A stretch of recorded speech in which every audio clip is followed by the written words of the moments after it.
Greetings, my fellow proclaimers. Welcome to Lectors training on Sunday readings. Today we'll practice for February 23, the seventh Sunday in Ordinary Time. To guide us in our proclamation are margin notes from our reference book.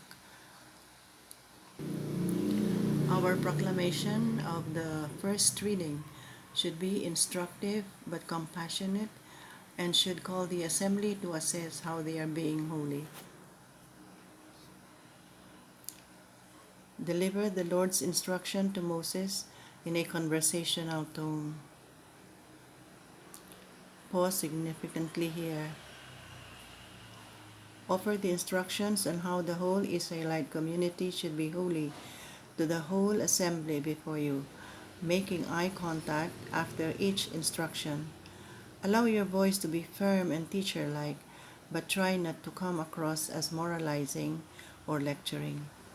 Proclaim the final command slowly and deliberately.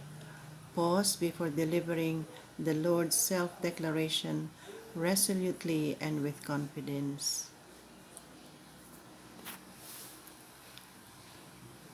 A reading from the book of Leviticus.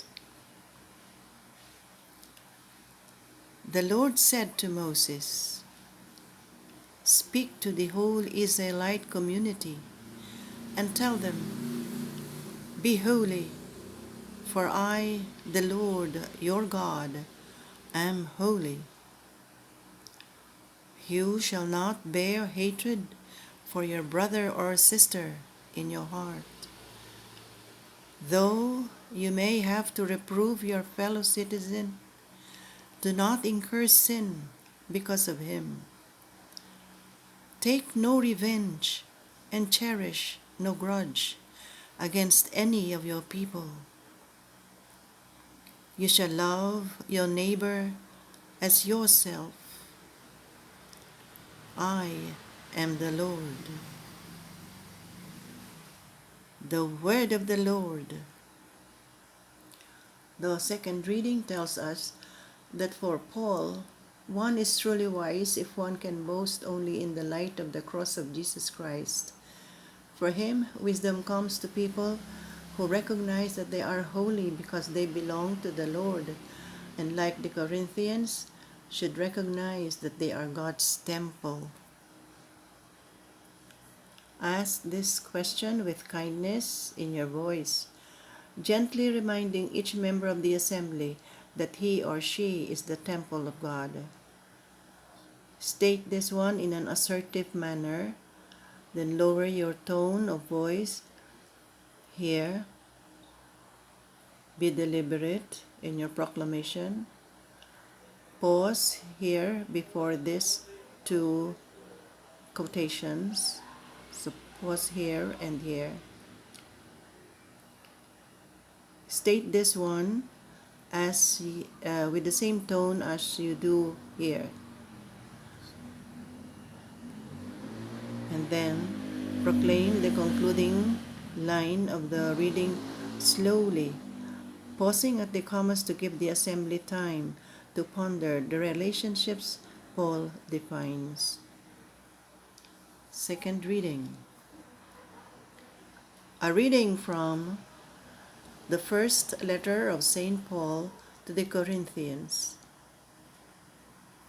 Brothers and sisters, do you not know that you are the temple of God, and that the Spirit of God dwells in you? If anyone destroys God's temple, God will destroy that person. For the temple of God, which you are, is holy. Let no one deceive himself. If anyone among you considers himself wise in this age, let him become a fool, so as to become wise. For the wisdom of this world is foolishness in the eyes of God. For it is written, God catches the wise in their own ruses. And again, the Lord knows the thoughts of the wise, that they are vain. So let no one boast about human beings, for everything belongs to you. Paul or Apollos or Cephas, or the world, or life or death, or the present, or the future, all belong to you, and you to Christ, and Christ to God. The word of the Lord. That's it, brothers and sisters. Thank you. Join me again next week for the readings of March 1, the first Sunday of Lent. Until then, goodbye and God bless.